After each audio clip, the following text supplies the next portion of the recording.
ম্যাল রোডের এই জায়গাটা বেশ সুন্দর। ঠিক ওপরেই রিজ টাউন হল, তার পাশে গেইতি থিয়েটার। আবার রিজ থেকেও এই দুই বিল্ডিংয়ে প্রবেশ করতে পারবেন। এদিকে গ্রাউন্ড ফ্লোর আর ওপাশে ফার্স্ট ফ্লোর। কত মানুষজন আসছেন যাচ্ছেন, কত দোকান, তাতে কত মানুষ, কিন্তু ফুটপাত দখল নেই। স্কুল ফেরত শিশুরা একপ্রস্ত খেলাধুলা করে নেয় এই ম্যাল রোডেই, কেননা এখানে মোটরসাইকেল, গাড়ি ইত্যাদি চলে না, নিয়ম নেই। সারাদিন বসে থাকাই যায় এইখানে। কেউ জায়গাটিকে নোংরাও করে না। যারা ট্যুরিস্ট তারাও এটা মানে লক্ষ্য করলাম। এটা ভালো লক্ষণ। পুরো সিমলা এখন শুধু কংক্রিটের শহর।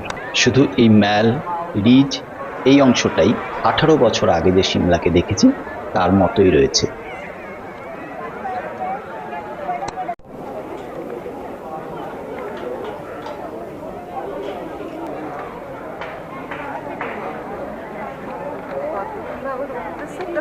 কালকে তো কোনো ছুটির দিন না, রোববার যে।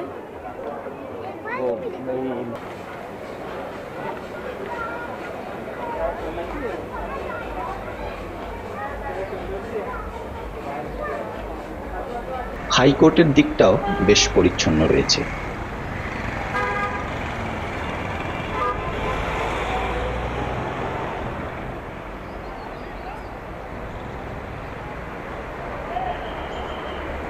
রাত 8টা বেজে গেছে, সন্ধ্যে 8টা বেজে গেছে, তাই হোটেলে ফিরে এলাম। রাত্রে হোটেলের রেস্টুরেন্টে হিমাচলি ধাম এলাম।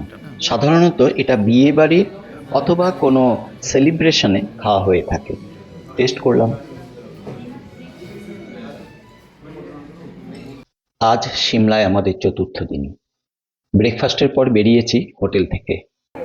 সিমলার রাস্তাকে আর চওড়া করা সম্ভব নয়, তাই ফুটপাত সব রাস্তা থেকে বাইরে আয়রন স্ট্রাকচার করে ঝুলিয়ে দেওয়া হয়েছে। ফলে হাঁটা অনেকটা সহজ হয়ে গিয়েছে ট্রাফিকের ভিড় থাকা সত্ত্বেও। আজ আর রূপরেখা ম্যালমুখী নয়, বরং আজ লোয়ার বাজারমুখী।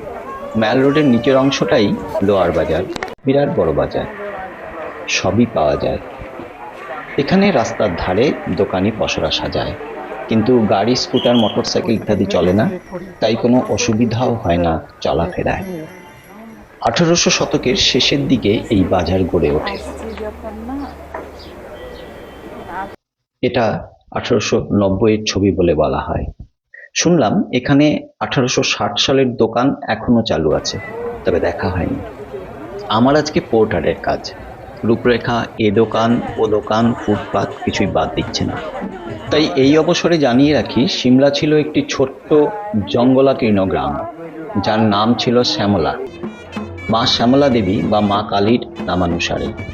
19 শতকের শুরুতে গোর্খা আক্রমণ, 1815-তে ব্রিটিশদের আগমন শ্যামলাকে সিমলাতে পরিণত করে এবং সিমলা দেশের শ্রেষ্ঠ শৈল শহরে পরিণত হয় এবং পরে দেশের গ্রীষ্মকালীন রাজধানীও হয়।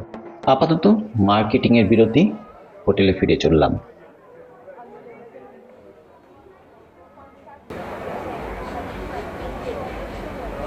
একপ্রস্থ বৃষ্টি হয়ে গেল।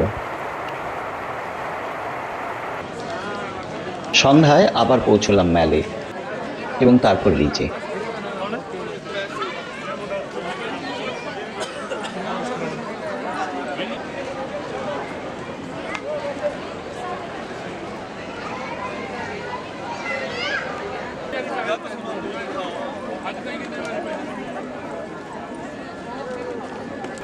সিমলা চার্চের উপরে দেখতে পাচ্ছেন হনুমানের মূর্তি, ওটা জাকু হিলস।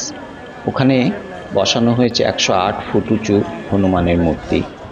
রাতের আলো আধারিতে রিজ আর ম্যাল রোড পরিণত হয়েছে এক মায়াবী নগরীতে। অনেকক্ষণ সময় কাটিয়ে ফিরে চললাম হোটেলে।